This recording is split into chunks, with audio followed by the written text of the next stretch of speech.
母さん、見てよ。荒坂のてっぺんだぜ。それと伝言だ。キ、一緒に行けなくてごめんな。 기술의 발전은 사람의 마음을 채워낼 수 있을까요? 진보된 미래, 현실과 공상의 경계가 허물어진 어느 가까운 미래에 인류는 진정 지금과는 다른 방식으로 인간의 마음이라는 것을 채워낼 수 있을까요? 여기 발전한 기술이 그 인간성을 처참히 도륙내버린 한 디스토피아적 세계가 있습니다. 그리고 아이러니하게도 그 절망적인 세계에서 가장 아름답게 피어나는 한 소년과 소녀의 이야기가 있습니다. 소년에게 소녀는 한없이 소중했고 소녀에게 소녀는 한없이 그리운 존재가 되었습니다. 그리고 우리는 그들에게서 어째서인지 잠시 잊혀져 있던 나의 모습을 발견하게 됩니다. 오늘의 명작 콘텐츠 사이버펑크 엣지러너입니다.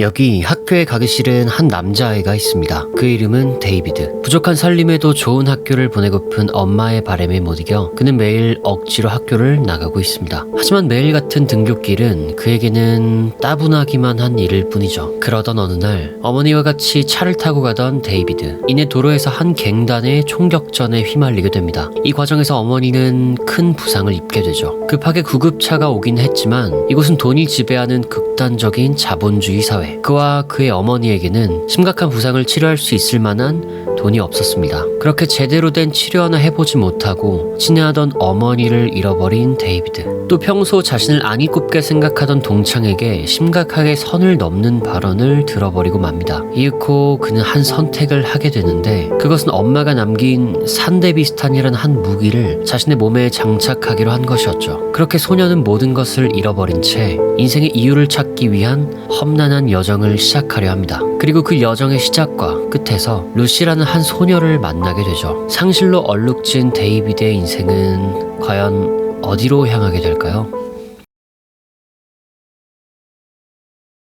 사이버펑크 엣지러너라는 작품이 여타 디스토피아적 작품들과 다른 점이 있다면 상실의 대상을 사람으로 한정 짓는다는 점입니다. 익히 알려져 있는 1984, 멋진 신세계 등과 같은 작품은 기술의 진보에 따른 어떤 가치의 종말을 주로 이야기하죠. 1984라는 작품에서는 자유의 종말을, 멋진 신세계에서는 사랑의 종말이라는 무형의 가치의 종말을 다루고 있습니다. 물론 엣지러너가 긴 호흡의 스토리가 아니라는 점에서 앞서 언급한 명작들과 정확히 동일한 잣대를 넣을 수는 없지만 기술의 진보에 따른 기존 가치의 상실을 다룬다는 점에서는 그 결이 같습니다. 하지만 사이버펑크 엣지러너라는 작품은 18화는 짧은 호흡, 주요 인물들 간 벌어지는 도파민적 서사를 통해 극의 감정선을 극한으로 끌어올리죠. 그리고 그 모든 과정에서 우리에게 하나의 질문을 던져옵니다. 기술은 소중한 일을 대체할 수 있는가? 엣지러너라는 작품에서 다루는 거의 유일한 질문이라 할 수 있습니다. 저는 나머지 두 개의 키워드를 통해 엣지러너가 왜 그토록 많은 이들을 울린 아련하고도 아름다운 작품이 되었는지 나름의 소신을 담아 리뷰해보고자 합니다.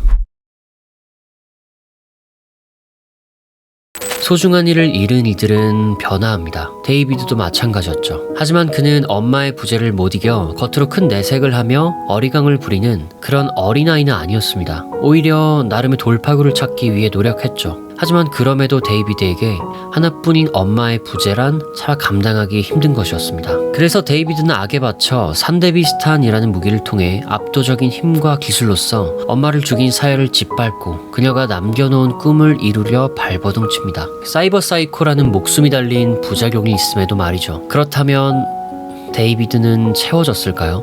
그 기술은 그를 구원했을까요? 아닙니다. 오히려 그 반대였죠. 제 아무리 산데비스탄이라는 압도적인 무력과 온갖 기계들로 자신의 힘을 키워냈을지라도 데이비드 안에 있는 작은 아이, 엄마를 잃은 슬픔에 발버둥치는 그 작은 아이는 전혀 바뀌지 않았습니다. 데이비드는 소중한 이를 지키기 위함이라는, 소중한 이의 꿈을 이뤄주기 위함이라는 그런 허울 좋은 명분 아래 자신의 삶을 내던질 뿐이었습니다. 적어도 그의 어머니와 루시는 데이비드의 그런 비참한 최후를 바라지 않았을 것입니다. 어머니는 데이비드가 꼭 아라사카 꼭대기가 아니더라도 자신의 인생을 그저 행복하게 살기를 바랬을 겁니다. 루시 또한 달에 가고 싶다 라는 것이 진짜 달에 가기를 바랬던 것은 아니었을 겁니다. 극중 루시의 여러 대사를 통해 사실 그녀의 진정한 꿈은 데이비드와 함께 있는 것이라는 사실을 작품을 보는 누구나 알 수 있었습니다. 하지만 한 명만 몰랐죠. 그 바램을 들어줄 수 있는 이 데이비드였습니다. 그가 산데비스탄이라는 기술을 통해 진정 성장했다면, 진정 나아갈 수 있었다면 그는 어머니가 자신에게 남겨주신 삶을 소중히 대하고 루시가 진정 원하는 것이 무엇인지 헤아렸을 겁니다. 그리고 이내 어머니의 바램대로 자신의 인생을 행복하게 살고 사랑하는 루시의 바램대로 산데비스탄을 벗어던진 후 그녀와 어딘가로 떠나서 행복한 여생을 보낼 수도 있었을 겁니다. 그곳이 꼭 달이 아니더라도 말이죠. 상실을 통해 인간은 성장합니다. 하지만 그것은 어떠한 기술을 통해 이뤄낼 수 있는 것이 아닙니다. 강철의 연금술사라는 애니메이션의 주인공 엘릭은 그 최후에 자신이 가진 모든 힘을 내려놓습니다.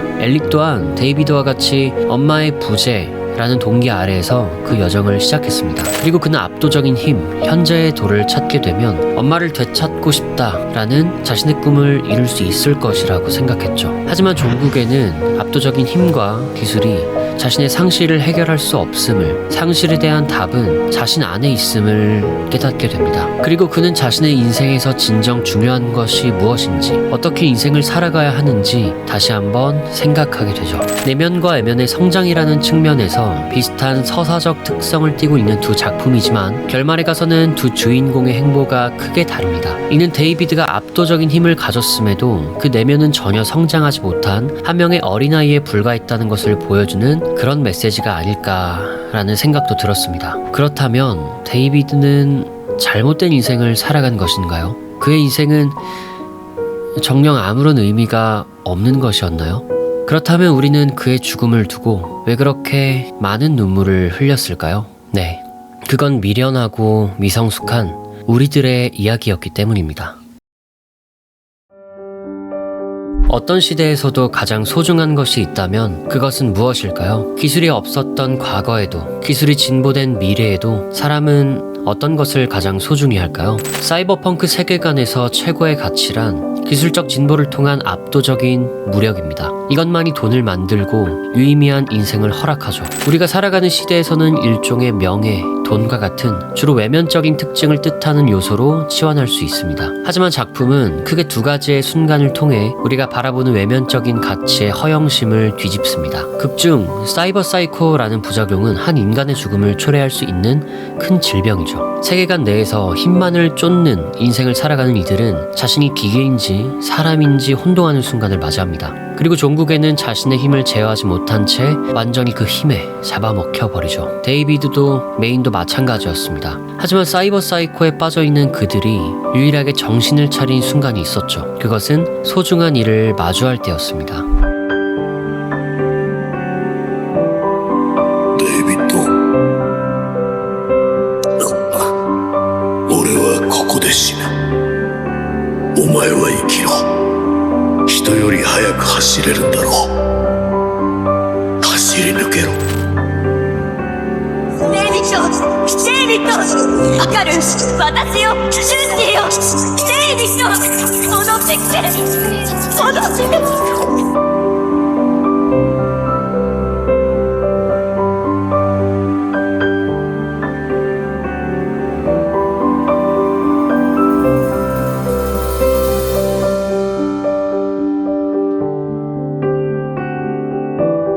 네, 이 이야기는 상실에 대한 이야기입니다. 그리고 이를 받아들이는 이들의 이야기입니다. 상실 앞에 우리는 무력합니다.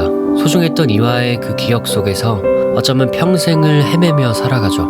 그리고 그 상실의 기억 속에서 우리는 끝도 없이 미련하고 미숙해집니다. 데이비드가 루시를 달에 보내고 싶어 했던 그 마음이, 데이비드가 엄마의 소원을 이뤄주려 했던 그 마음이 그토록 바보 같고 순진하다는 것을 우리는 알고 있습니다. 타협하지 않은 순수한 마음이라는 것을요. 어쩌면 그렇기에 우리는 그의 죽음이 더 힘들었는지도 모릅니다. 바보 같던 자신의 모습이, 바보같이 굴던 누군가의 모습이 작품 속 데이비드에게 잠시나마 겹쳐 보였고, 또 지금의 현실 속에서는 사라진 그토록 순수한 데이비드의 그 마음이 루시를 넘어 우리에게 닿았기 때문이겠죠. 그토록 진보된 미래에서도 결국 사람의 마음을 움직이는 건 누군가를 생각하는 따스한, 순수한 마음이었습니다. 사랑이 없는 이 시대, 이토록 순수하고 미성숙하지만 그렇게 아름다운 사랑을 보여주었던 작품 사이버펑크 엣지러너였습니다.